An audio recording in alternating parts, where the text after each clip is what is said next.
میں سب سے زیادہ وومن رائٹس میں بلیو رکھنے والا ہوں. میں سمجھتا ہوں کہ سب کانٹیننٹ میں عورتوں کے اوپر بہت ظلم ہوتے ہیں، باوجود اس کے کہ بعض معاملات میں یہاں کی عورتیں زیادہ سکھی ہیں ایز کمپیئر ٹو یورپ اور امریکہ کے، کیونکہ یورپ اور امریکہ میں عورت کو کموڈٹی بنا کے پیش کیا گیا. یہاں سب کانٹیننٹ میں عورت کی عزت تو ہے نا. یقین کریں اللہ سے خوف آتا ہے. ہمارے معاشرے کے اندر بچیوں سے لوگ زیادہ پیار کرتے ہیں بچوں کی نسبت. لوگ تو کہتے ہیں ہندوانہ معاشرہ ہے، وہ شاید بے دین قسم کے ہمارے آباء و اجداد جو گاؤں ایریا کے رہنے والے اجڑ تھے وہ کرتے تھے، لیکن ہمارے جیسے جو پڑھے لکھے لوگ ہیں وہ بچیوں کو زیادہ رسپیکٹ دیتے ہیں بچوں کی نسبت.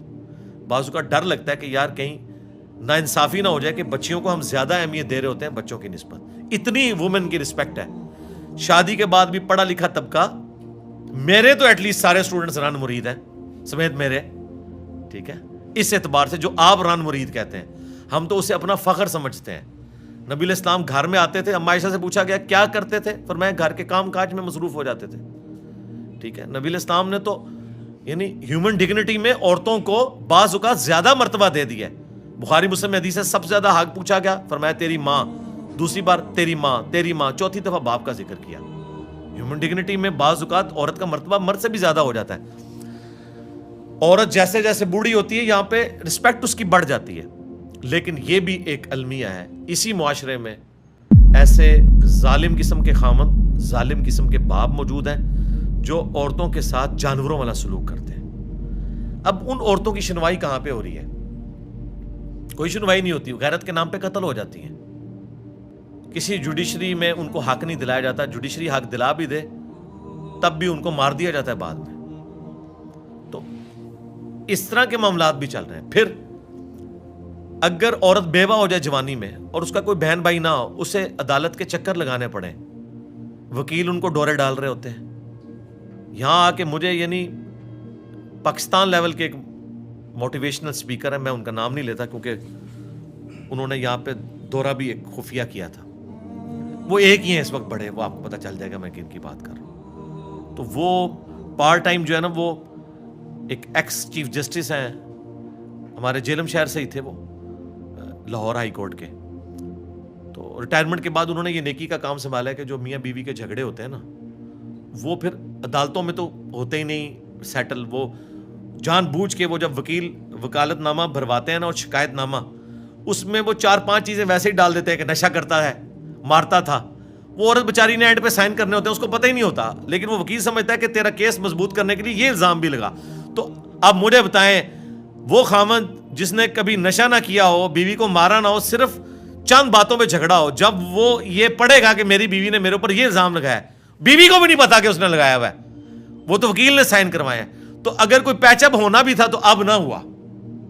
تو وہ پھر پارٹ ٹائم نہ اس طرح کے معاملات لے کے چل. انہوں نے مجھے بتایا کہ یار یہ تو ایک بہت بڑا بزنس بنا ہوا ہے کہ جو نوجوان جج ہیں وہ اس طرح کی جوان عورتوں کو ایکسپلائٹ کرتے ہیں کیس جتانے کے لیے، اپنے کمروں میں بلاتے ہیں. میں نے کہا یار لعنت ہے ایسے ججوں کے اوپر جو ایسی کرسیوں کے اوپر بیٹھے ہوئے ہیں، ان کو پتہ ہی نہیں ان کے ساتھ کیا ہونے والا ہے. ایک لمحے کے لیے تصور کریں کہ یہ عورت آپ کی بہن یا ماں یا بیٹی ہوتی تو آپ کا یہ ایٹیچیوڈ ہوتا جو آپ یہ حرکتیں کر رہے ہیں. تو اس اعتبار سے یہ سارے سینیریو میں دیکھیں تو عورت کے حق کے لیے کون آواز اٹھا رہا ہے؟ ایک پاکستان کی پولیٹیکل جماعت ہے جو مذہبی جماعت بھی ہے، جماعت اسلامی، جو کبھی کبھار وہ عورت مارچ وہ بھی کرتے ہیں. مزے کی بات میں بتاؤں، اگر کسی کو عورت مارچ سے چیڑ ہے تو جماعت اسلامی کی عورتیں بھی کر رہی ہیں، پورے نقاب کے اندر، حجاب کے اندر وہ بھی کرتی ہیں. تو یہ بھی ایک طریقہ ہے. ہمیں اختلاف ہے جس طریقے سے وہ کر رہی ہوتی ہیں اور جس طرح کے سلوگن انہوں نے لکھے ہوتے ہیں.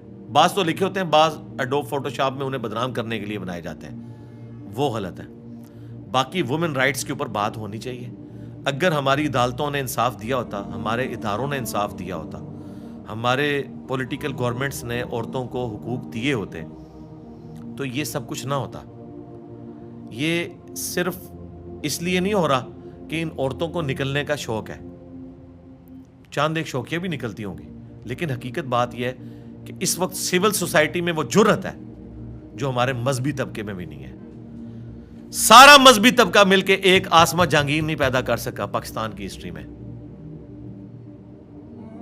اتنی اپرائٹ خاتون. ان مولویوں نے ان کے خلاف پلے کارڈ اٹھائے ہیں, ان کی لائف ونریبل کی ہے, ٹھیک ہے, کفر کے فتوے لگے ہیں. لیکن جب طالبان کو اداروں کا پریشر تھا نا کہ ان کے لیے کوئی وکیل نہیں کیا جائے گا, فوجی عدالتیں چلیں گی, آسمہ جہانگیر نے کہا میں وکیل بنوں گی, مفت لڑوں گی. وہ آسمہ جہانگیر جن کو طالبان نے کافر ڈکلیئر کیا ہوا تھا, وہ الطاف حسین جس کے ذریعے تھریٹس ملتی تھی, اس کا مقدمہ اس نے کہا میں لڑوں گی. ٹھیک ہے سر, پھر اپرائٹ بندے کو اتنا ہونا چاہیے. لیکن افسوس ہم مذہبی طبقے سے اتنا کوئی دلیر بندہ نہیں پیش کر سکے. تو سول سوسائٹی میں ایسے لوگ بھی موجود ہیں جو پھر انہوں نے رائٹس کے لیے کام کیا ہے.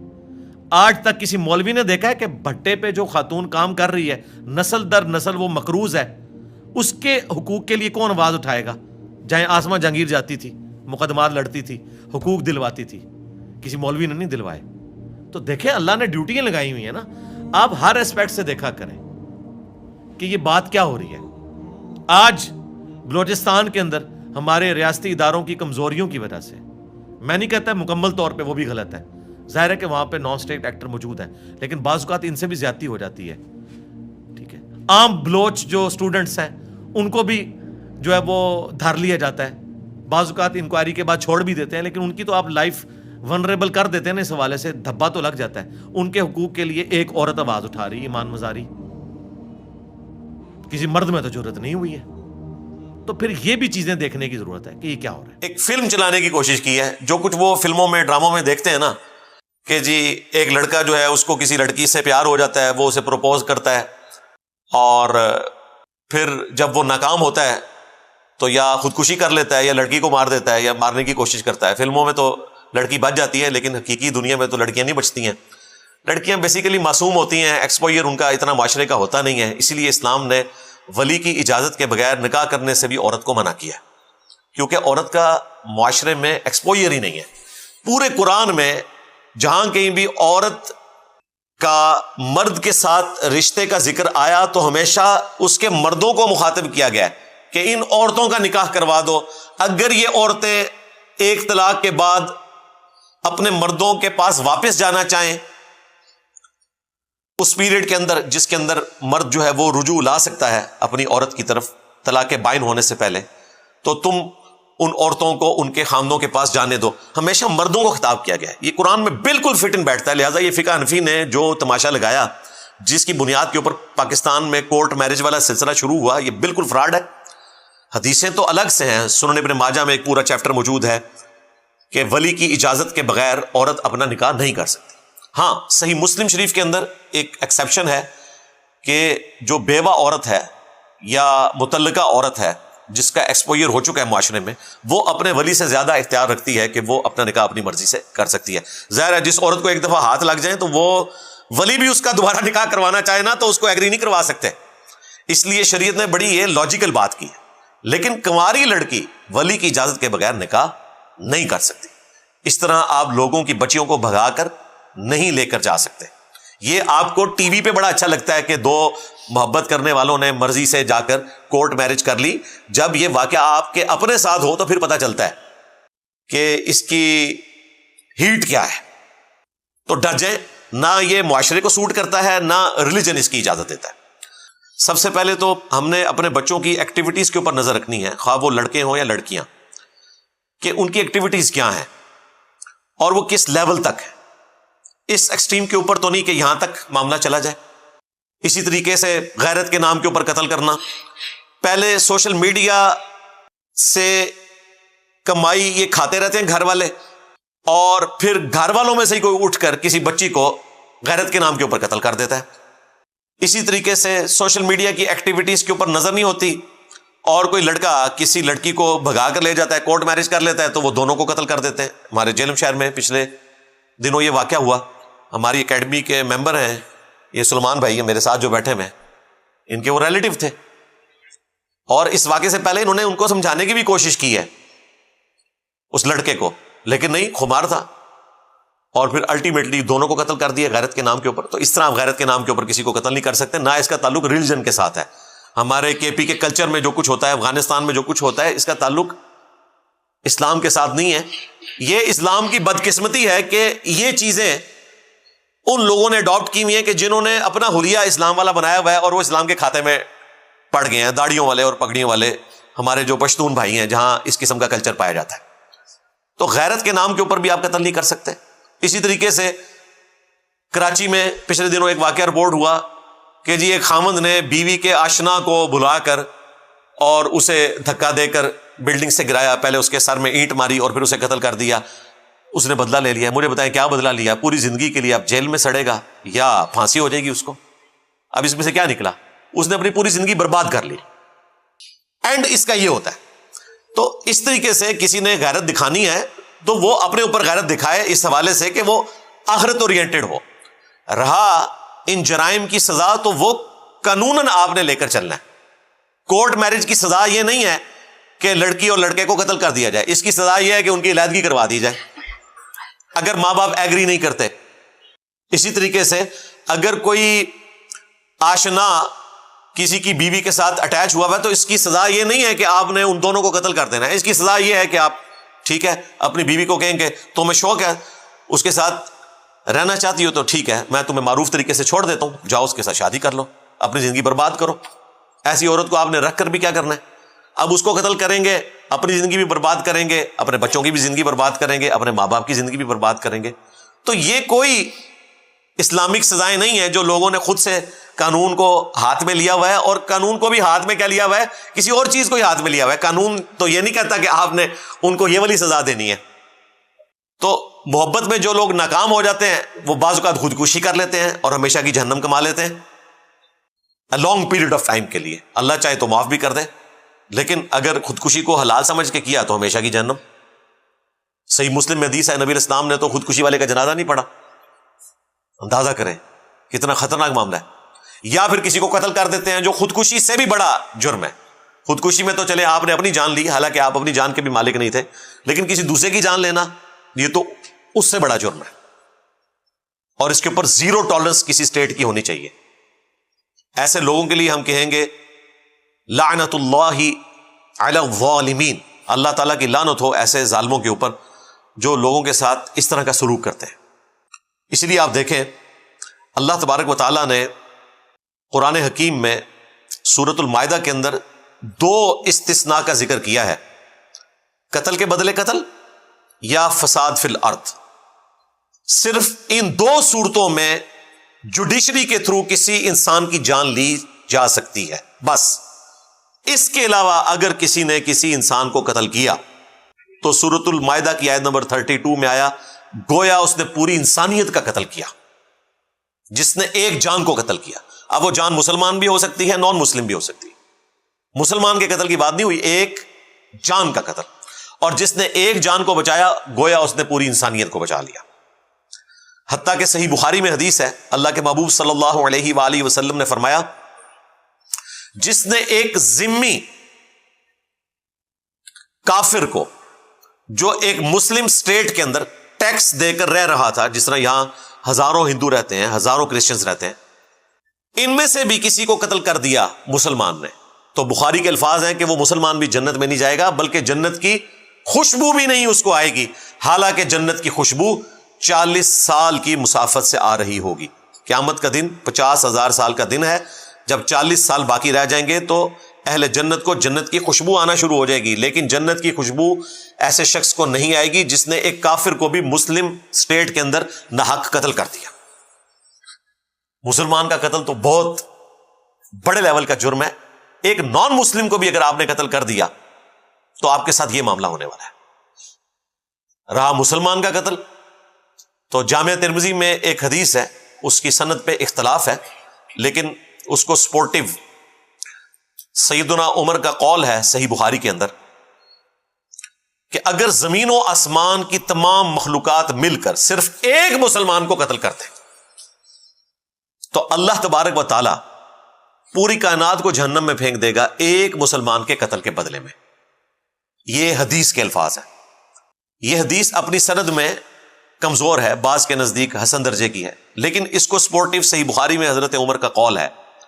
ان کے دور خلافت میں ایک گاؤں تھا صنعاء, وہاں پر رہنے والے چند لوگوں نے، الموطا امام مالک میں پوری تفصیل آتی ہے، 5 یا 7 لوگ تھے وہ، انہوں نے ایک مسلمان کو قتل کیا، تو سیدنا عمر نے ان 5 لوگوں کو قتل کروا دیا اور فرمایا کہ اگر پورا گاؤں بھی اس ایک مسلمان کے قتل میں شریک ہوتا تو میں پورے گاؤں کو قتل کروا دیتا اس کے بدلے میں۔ یہ مسلمانوں کے گاؤں کی بات ہو رہی ہے، نان مسلم کی نہیں، مسلمانوں کے، ایک مسلمان کے قتل کے بدلے میں۔ اسی لیے دیکھیں اسلام میں اگرچہ مزاج یہ ہے کہ آپ نے معافی کی روش اختیار کرنی ہے، لیکن قتل کے کیس میں اللہ تعالیٰ نے سورۃ البقرہ میں فرمایا وَلَكُمْ فِي الْقِصَاصِ حَيَاةٌ يَا أُولِي الْأَلْبَابِ، قصاص لینے میں، قتل کے بدلے قتل کرنے میں انسانیت کی زندگی چھپی ہوئی ہے اے عقل مندو، تاکہ تم بچ سکو۔ یعنی اللہ تعالیٰ کہہ رہا ہے کہ قتل کے بدلے قتل ہونا چاہیے، معافی کی روش نہ اختیار کرو، بلڈ منی نہ لو، اگرچہ اس کی اجازت موجود ہے لیکن اسے ڈسکریج کیا گیا، انکریج اس بات کو کیا گیا کہ آپ نے قتل کے بدلے قتل کرنا ہے تاکہ ڈیٹرنس ہو۔ اگر قاتل کو پتا ہوگا کہ میں نے کچھ عرصے بعد بلڈ منی دے کر چھوٹ جانا ہے تو وہ اگلے قتل کے اوپر شیر ہو جائے گا۔ اور آپ دیکھتے ہیں کہ جو یہ کرائے کے قاتلین ہیں وہ یہی کچھ کرتے ہیں۔ ہمارے پولیٹیشنز نے اور مذہبی جماعتوں کے لیڈرز نے اس قسم کے لوگ پالے ہوتے ہیں، اپنے دشمنوں کو وہ ٹارگٹ کلنگ کروا دیتے ہیں، اور پھر بڑے بڑے مہنگے وکیل انہوں نے ہائر کیے ہوتے ہیں، وہ ایسے وکیل ہوتے ہیں جو آگے سے ججز کو ہائر کر لیتے ہیں، الٹیمیٹلی ضمانت کروا لیتے ہیں، 4-5 مہینے کے اندر پاکستان میں ضمانت ہو جاتی ہے، یا پھر اسے مجبور کیا جاتا ہے کہ اس کے ورثاء جو ہیں وہ بلڈ منی لے لیں، دیت لے کر اس کو چھوڑ دیں، اور وہ دیت بھی فراڈ مچایا ہوا انہوں نے۔ دیت لینا جائز ہے، سورۃ النساء میں اللہ تعالیٰ نے اس کی اجازت دی ہے کہ آپ بلڈ منی لے سکتے ہیں، لیکن بلڈ منی وہ ہے کتنی؟ وہ پاکستان والی بلڈ منی نہیں ہے۔ سنن نبی داؤد میں 2 حدیثیں موجود ہیں جن میں بلڈ منی آئی ہے 100 اونٹ یا اس کی مالیت۔ آج کی ڈیٹ میں یہ آلموسٹ کوئی 10 کروڑ روپے بنتا ہے اگر آپ 10 لاکھ کا ایک اونٹ لگائیں، یا 200 گائیں، یا 2000 بکریاں، یا ان کے ایکویلنٹ کوئی رقم۔ ہاں اگر ورثاء اس سے کم پر راضی ہو جائیں تو وہ معروف طریقے سے آپ لے کر چل سکتے ہیں، لیکن بلڈ منی اتنی بنتی ہے۔ اور یہاں پر آپ دیکھیں کہ خون انسان کا کتنا سستا ہے۔ حالانکہ سورۃ النساء میں اللہ تعالیٰ نے فرمایا کہ جس نے ایک مؤمن کو ناحق قتل کیا وہ ہمیشہ کے لیے جہنم میں جائے گا، ایک مؤمن کو ناحق قتل کرنے کے بدلے میں ہمیشہ کی جہنم۔ سورۃ النساء کے الفاظ ہیں، اور اس کو سپورٹیو وہ حدیث ہے سنن نبی داؤد کی۔ نبی علیہ السلام نے فرمایا 2 گناہ ایسے ہیں جو اللہ تعالیٰ معاف نہیں فرمائے گا۔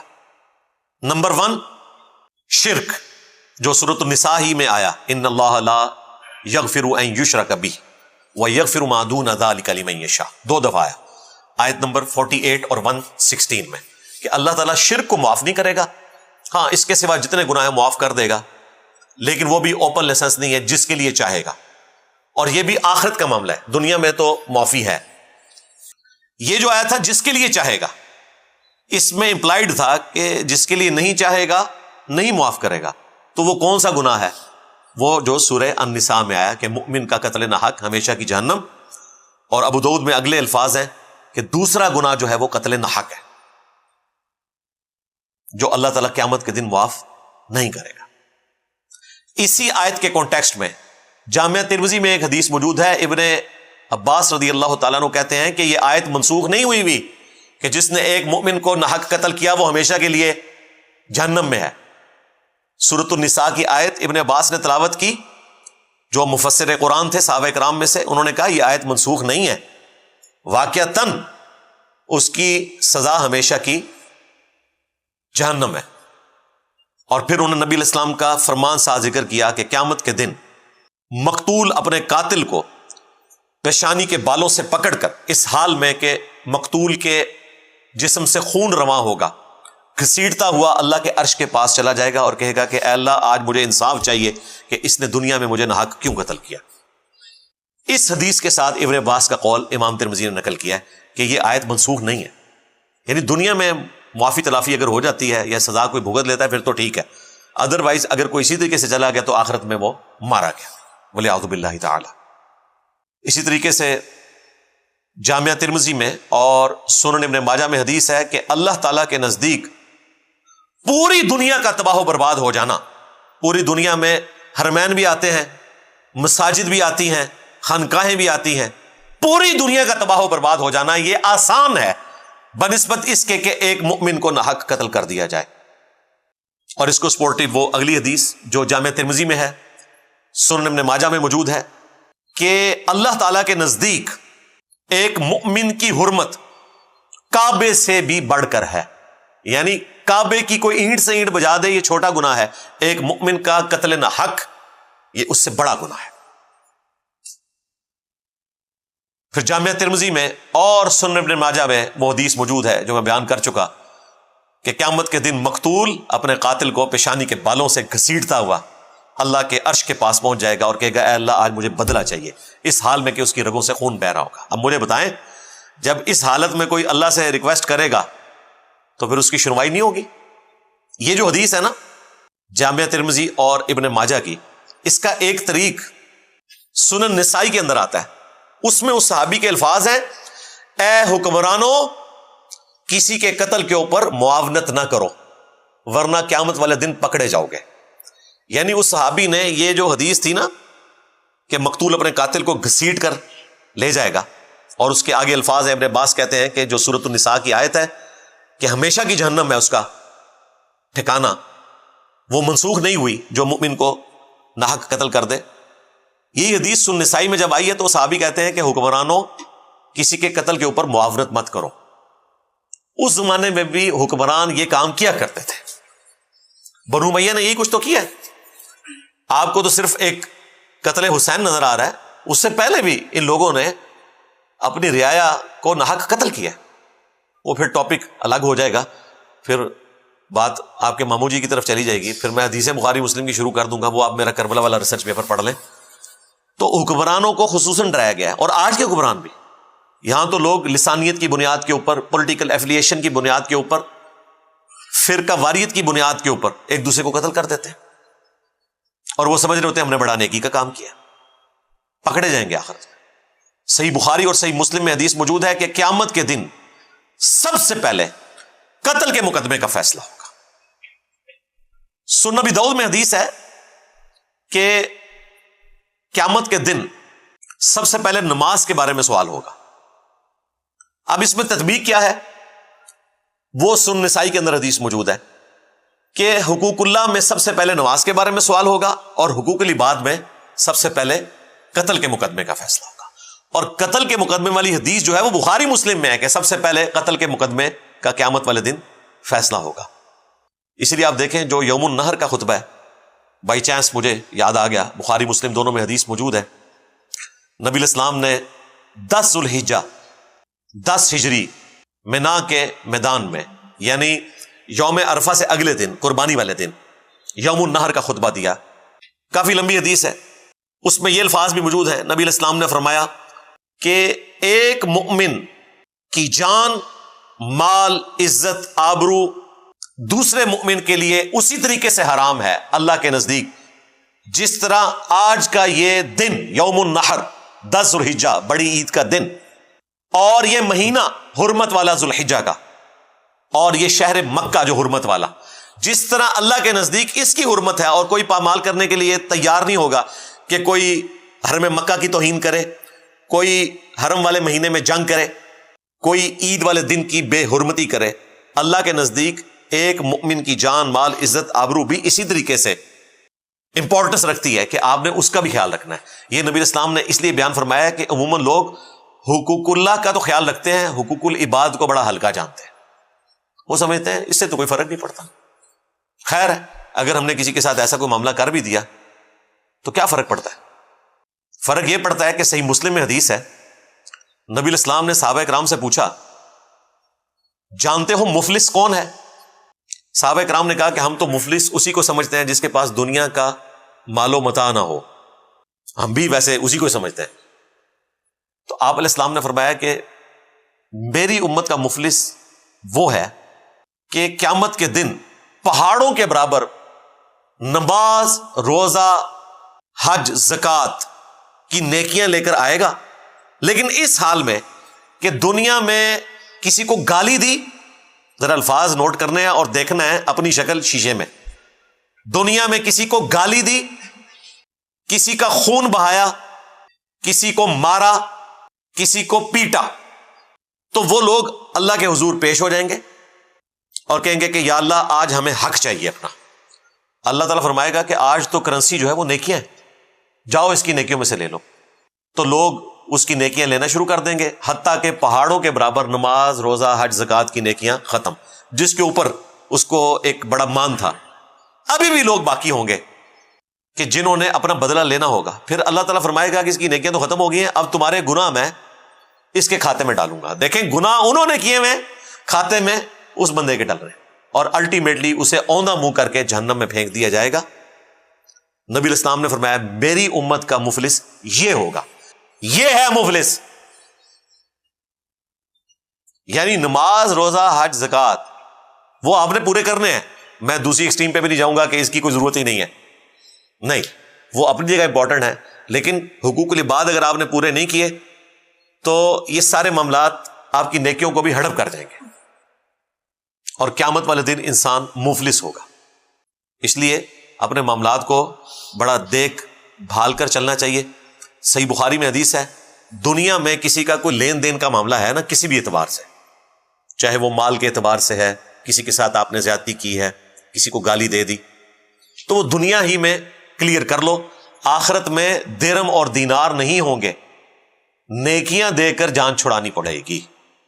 اب نبی علیہ السلام نے تو امت کو واضح بتا دیا ہے کہ آخرت میں کوئی شخص مال دے کر صلح نہیں کسی کے ساتھ کر سکتا، دنیا میں تو کیا جا سکتا ہے بلڈ منی کی شکل میں، یا کسی شخص کے ساتھ آپ نے کوئی زیادتی کا معاملہ کیا ہے، آپ اس کی دل جوئی کے لیے اس کو کچھ رقم دے دیتے ہیں جس سے اس کا غصہ جاتا رہتا ہے اور آپ اس کے ساتھ صلح کر لیتے ہیں، یہ آپ کوئی بھی طریقہ اڈاپٹ کر سکتے ہیں، لیکن آخرت میں آپ کو نیکیاں دینی پڑیں گی۔